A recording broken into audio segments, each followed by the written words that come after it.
Whatever happened to Drex? I don't think he likes me anymore. That's the shitty thing about making some choices that people disagree with. They they get to make their choices about other people. So I don't know though. Like I would like to talk to him at least. He never. I talked to him once in the past 2 years, I think. So kind of hard to gauge. I think he believes something that is really wrong, and it's really dumb, in my opinion, because he could literally come just ask. I think he believes that I gave my daughter cocaine. He could just come ask her. Like she knows him.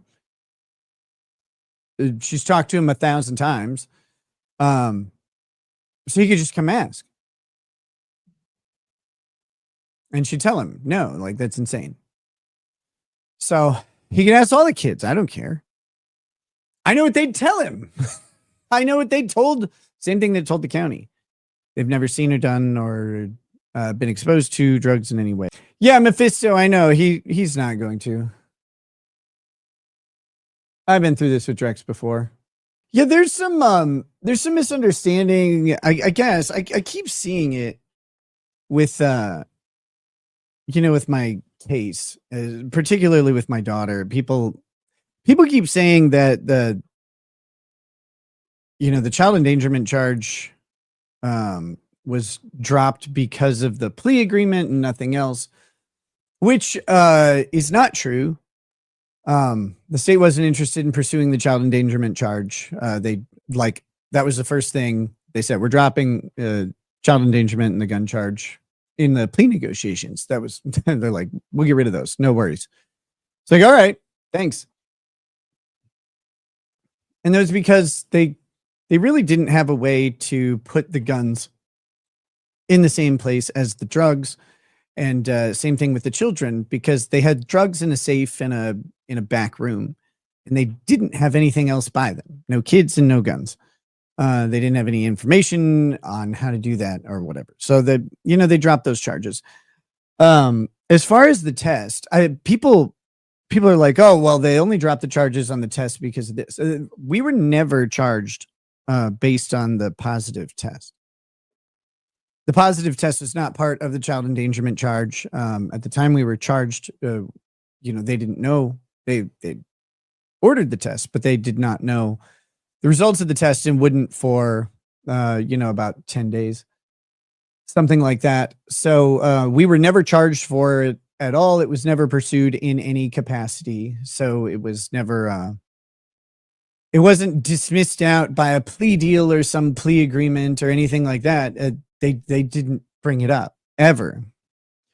So there's some misunderstandings that people have around that. The state didn't believe that we gave my daughter cocaine. I don't think the state even believed she ingested it or anything like that. I'm not even sure the state was fully convinced she was exposed to it in any way at all. Like I said, we didn't get a chance to actually fight that lab result. But it also occurred to me, a lot of people keep saying like, the test says this or the test says that. The test hasn't ever been released. People are they're talking about one line from an order, and that's all they know about it at all, which is not really a sufficient way to make an assessment as to what happens with drugs in someone. I've seen the drug test results. Like I know exactly what they say, and I know what they don't say as well.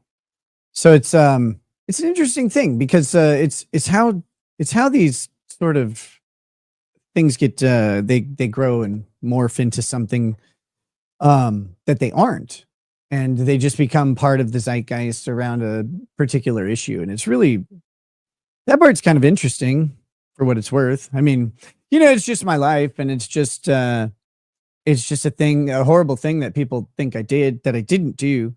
But while it's there, I guess I can be interested in the sociological aspect of it.